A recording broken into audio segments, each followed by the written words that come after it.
boards. Justin Shockey will take the draw for the Terps. Jonathan DeHenio for the Scarlet Knights. And we're underway. And immediately a face-off violation is going to give the ball to Maryland.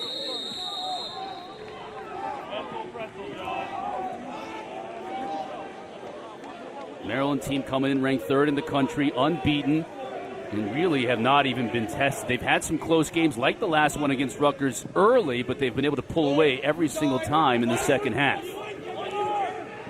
On the field, Logan McNaney's in goal for Maryland. You see number 1, that's cursed.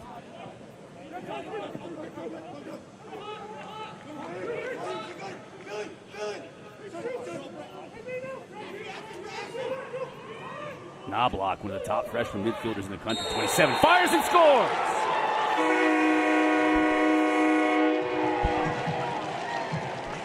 Well, Inside Lacrosse came out with their top 25 freshmen, and Knobloch was ranked 4. And it's because of his production, because he wasn't the type of recruit that got all the glitz and glamour heading into his Rutgers wearing the same combination that Maryland is. So it's tough if you're a fan of Big Ten lacrosse and you've watched these teams enough.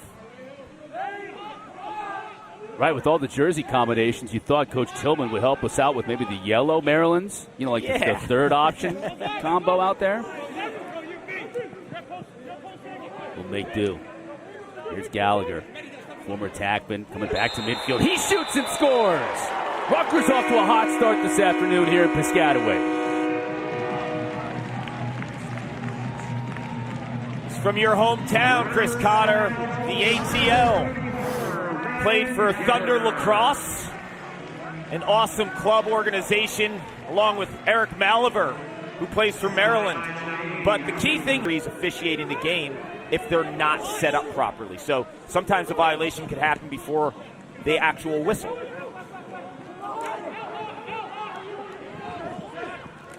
Justin Kim, the Syracuse transfer, getting some run, number 16 for Rutgers. His twin brother Andrew also playing. He'll be number 15. Both of them transferred in from Syracuse. Coach Breck telling us this week they're getting a lot more acclimated now to Rutgers lacrosse, and we'll see more. Then another goal. This time it's Cursed, beating McNaney 5-hole. Well, Chris, moments ago, where did I tell you Cursed should attack Grill and Maryland in this matchup? From above the goal. This is where he was so comfortable at Villanova, streaking down north-south.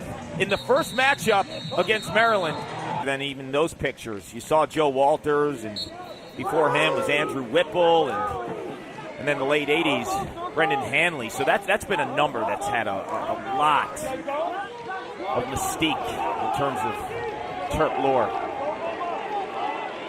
Maryland trailing by 3 goals here early. It's the only time this entire season they've trailed by as many as 3. And just midway through this third quarter, Rutgers at home, and Rutgers is really a different team at home. They'll get a shot here to cut into it, and they do just that.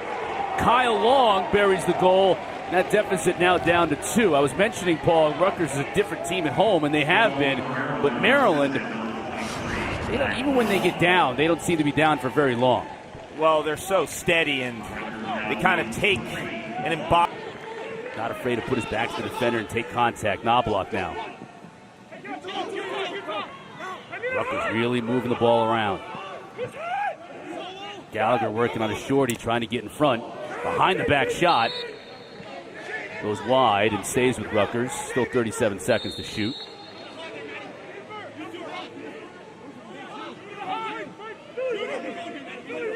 Knobloch from nearby Moorestown, New Jersey. And he scores his second of the game. Man alive. 27 in white as a freshman. Talk about a player who can stroke it from the outside, but also can play in contact. Roman Puglisi is a beast in terms of his strength. You saw what he did to Gallagher on that last possession. That's Wisnauskas.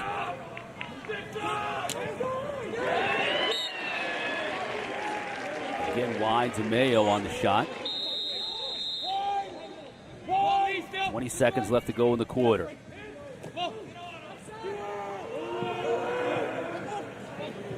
Good ball movement. DeMeo again, and this time he buries it.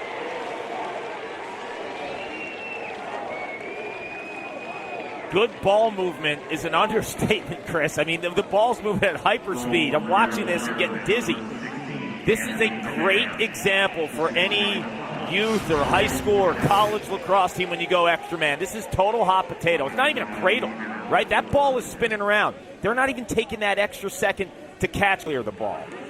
They're going to be in trouble. Maryland is too solid of a team. They will make Rutgers pay for their lack of clearing. Trust me. DeMeo working on Sprock. That's a mismatch. Sprock is more of an offensive midfielder for Rutgers, stuck on the field. Bernhardt gets underneath the defender and scores! A beautiful goal by Jared Bernhardt. Two things. If you don't clear the ball, the Terps will make you pay. The second thing is you can double Jared Bernhardt, but he's sensing the double and where the pressure's coming from, so he rolls away. So the double right here comes. What does he do? He rolls away from the double. The double is so aggressive by Rutgers. They're concocting in the kitchen. Hey, you're a guy who loves food, right? Oh, yeah. No one loves a steak more than Chris Cotter. I appreciate it. It just makes me, I drool all over social media when I see it, wishing I was there to eat it. Beautiful play by the Terps. They get the tying goal.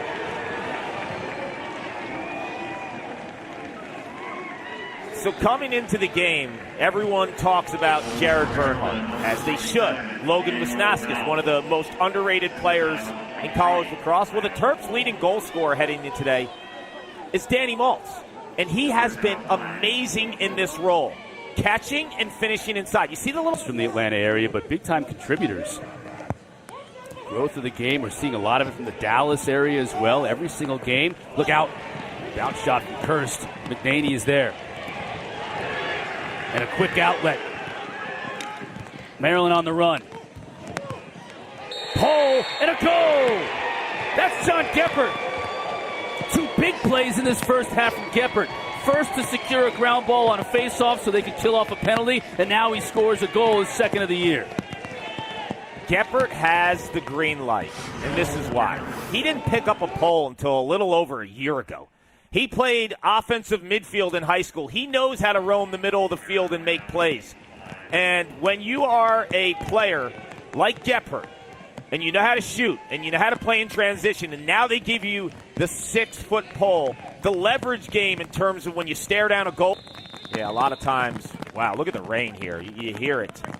For a guy like Fairman, sometimes when you're in a shooting slump, you think too much, right? Every time you catch it, you're looking at the goalie too much, where normally offensive players who are shooting really well, it's like instincts and flow, and it's like effortless. But when you're in a shooting slump, you think and you overthink. Oh, my goodness. Bernhardt was defended really well by Jared Jean Felix, and it didn't even matter.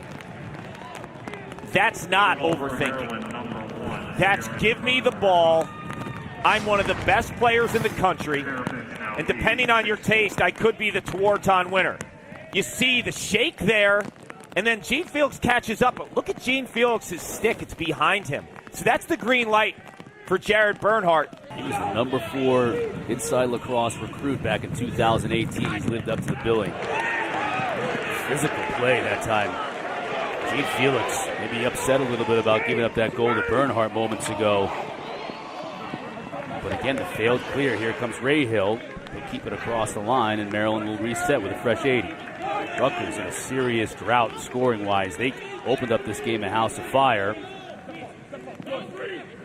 Up 4-1, and since then it's been all Maryland. Bernhardt again. He scores the hat trick.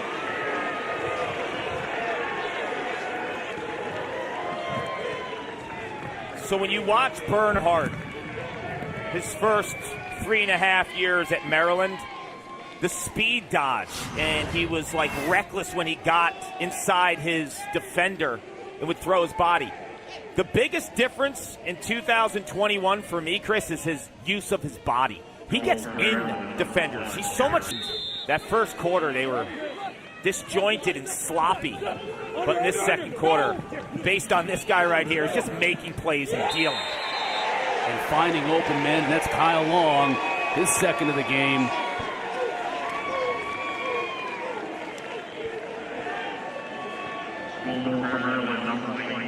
You got the one-on-ones. Okay, let's slide early to Jared Bernhardt. All right, fine. Find the open man. Kyle Long, top shelf, righty goalie. Upper left, good night. If you're Brian Brecht in that timeout, what are you telling your team as far as what we got to do here to get our mojo back? Well, I like the smaller, quicker guys with Gallagher and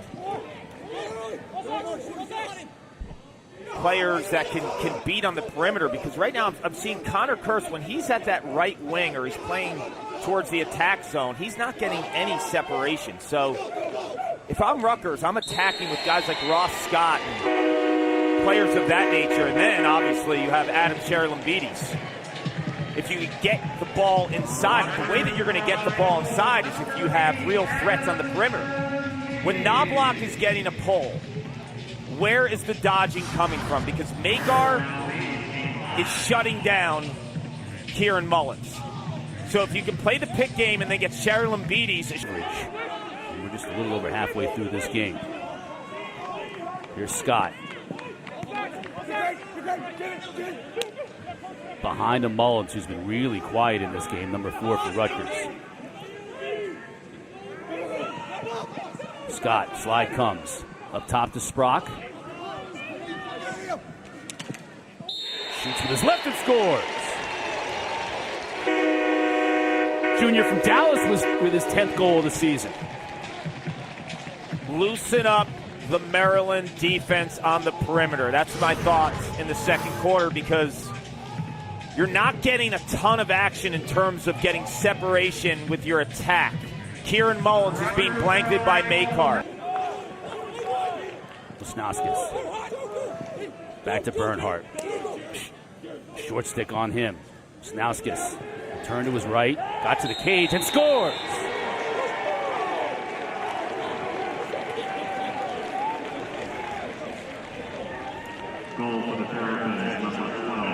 Well, if you look at this play, you're asking yourself, like, how does a short stick get on Jared Bernhardt, who's been completely dominating this game, and how does a shorty get on Logan Wisnauskas? So Rutgers, it appears, jumps into somewhat of a zone here, but like a fragmented version of it, though, because they and Rutgers gets the ball. But now a little unsettled here. Knobloch had a notion, now he brings it out. Gives the Scarlet Knights an opportunity here to reset. Kamish staying on, 44. Defensive midfielder, as we mentioned before, though. Brian Brecht not afraid to keep his defenders on the field to hopefully get a little bit of a mismatch. And Kamish is there to score! Right on cue.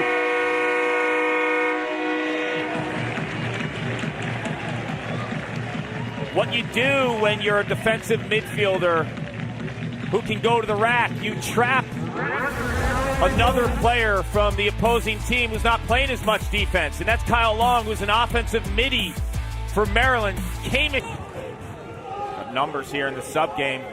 That pass, if that pass is led a little bit more, DeMeo has some time to draw that extra slide. In front, look out here. Bernhardt, my goodness.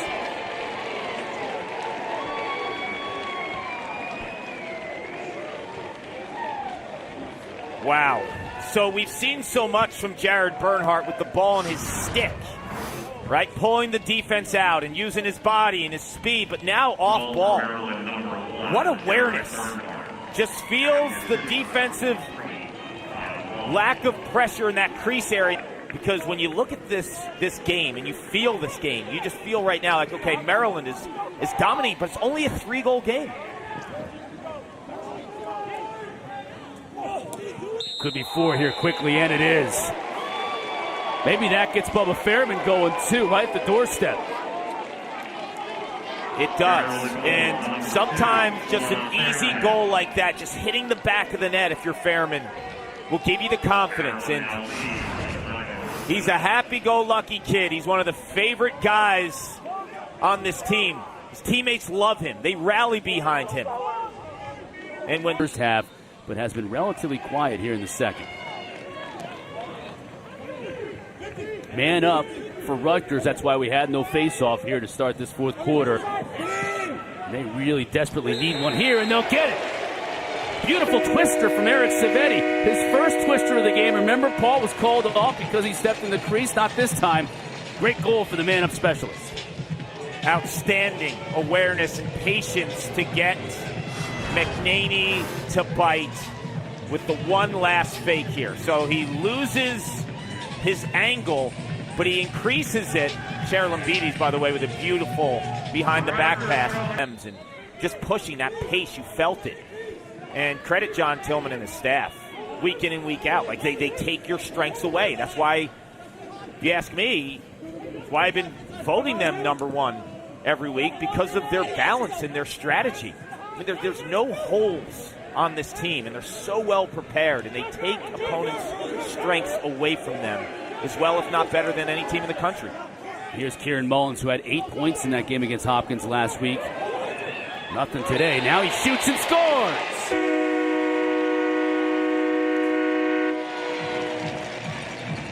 I'm like the opposite broadcaster jinx, Paul. When I tell you haven't scored, go ahead and bury it in the back of the net. Watch Charalambides. Watch here. He uses his body, right? But it's the shot location. When I've watched a ton of tape on him, he typically goes low to high. This time he stays low with two. Good, fine. Coming right. Bernhardt.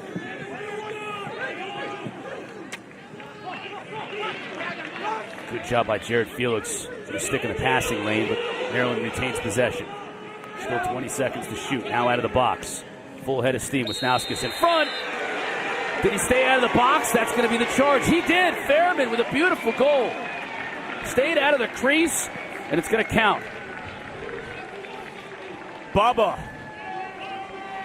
is back as a scorer. We've mentioned all the ways he's been so important to this Maryland team in offense. Well, now he's finding the back of the net. Way to stay on the pipe, right? And feel that pressure coming, knowing that he only has a split second to get that shot off. It's jump for the ball and can it. Because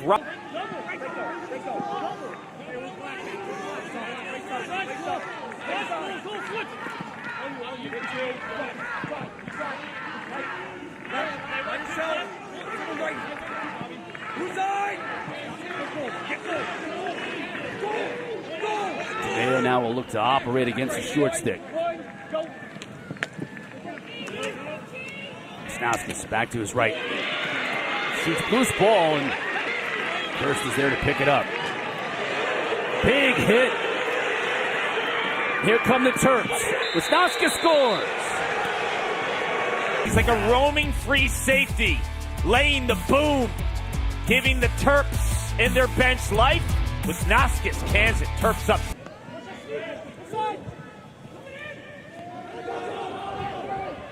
Now Maryland full strength. Final 25 seconds here from Piscataway. Savetti tried to back his way in.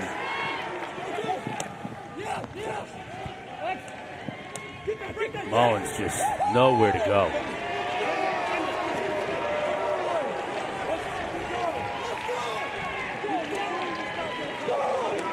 McNaney heaves it the length of the field, and Maryland comes on the road to Piscataway here in SHI Stadium, and for the second time this year takes care of business against